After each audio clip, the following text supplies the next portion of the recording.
elle m'a dit, oh, je sais, sûrement tu ne fonctionnes pas normalement. Ça dit, tu es impuissant. Et j'ai voulu lui prouver que je ne l'étais pas.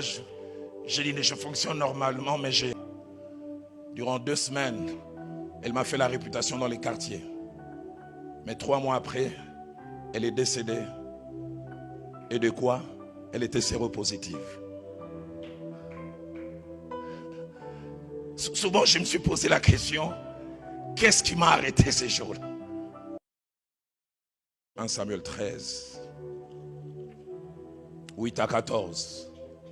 En 3 temps, Saül est roi.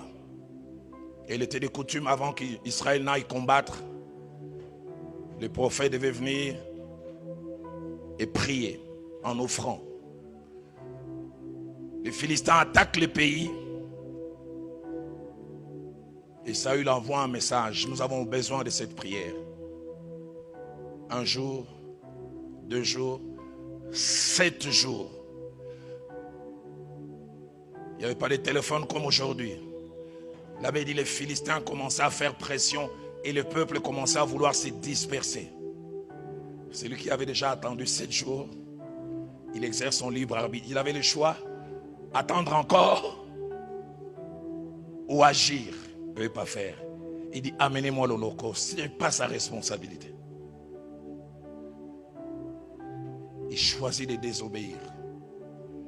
La 3e lot de ce qui me frappe. Ma Bible à moi dit, à peine il finissait d'offrir. Comme qui dirait, s'il avait attendu juste un peu. Le fait Jacques-André Vernon, mon pasteur, prêchant un jour sur ce passage, il a dit, sur le chemin de la vie, quelquefois la meilleure chose à faire, c'est de ne rien faire. Si seulement il n'avait rien fait. Et l'autre, quand il finit, Saül arrive à dire, tu as agi en insensé. Mais écoutez, c'est plutôt Samuel, écoutez ce qu'il ajoute. Dieu aurait affermi ta royauté. Mais à cause du petit acte que tu viens de poser, l'Éternel t'a rejeté. Et il s'est choisi quelqu'un d'autre. Avant de finir avec Luc 15, je relate ces 2 récits.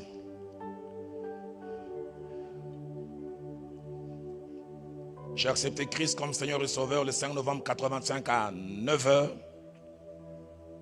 Avant ma conversion, je faisais la cour à une jeune fille. C'était la plus belle de mon quartier à Lausanne, à Kinshasa, Kamunganga. On l'appelait Miss Kamunganga. J'ai couru derrière elle 4 ans, elle ne voulait pas de moi. Et j'accepte Christ comme Seigneur et Sauveur le 5 novembre 85. En janvier, un jour, un jeune homme vient m'appeler et dit, en citant le nom de cette jeune fille, telle jeune fille veut te voir. J'ai dit, pourquoi? Je revois ce jour à 10h, j'arrive chez elle. Il n'y avait personne, il n'y avait qu'elle et moi.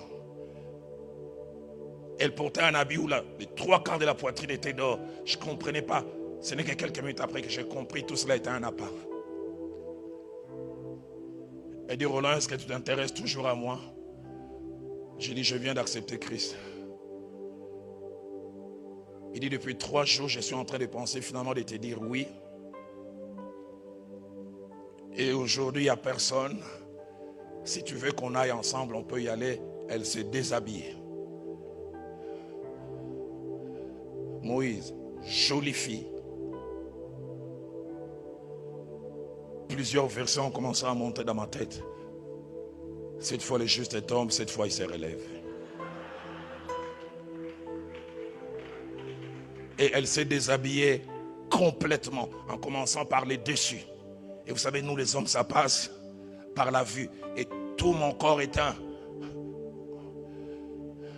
Je me souviens, j'ai tendu la main, je voulais la toucher. Quelque chose m'a dit, n'y va pas. Et là, on levait même les bas, haut, dans les salons. Et dit, attends, je vais aller fermer la porte. J'ai lutté. Ça m'a pris 5 secondes. J'ai dit non, je viens d'accepter le Seigneur. Et quand j'ai voulu reculer, elle a voulu toucher mon orgueil. Et elle m'a dit, oh, je sais. sûrement tu ne fonctionnes pas normalement.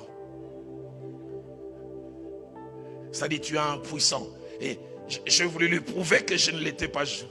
J'ai dit, je fonctionne normalement, mais j'ai dit oui à Jésus.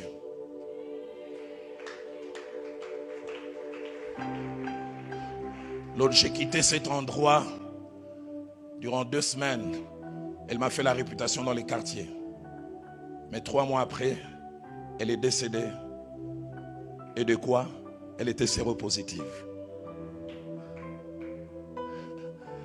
Souvent, je me suis posé la question, qu'est-ce qui m'a arrêté ces jours-là? J'aurais osé. Je ne serais pas ici. L'humain, un être puissant.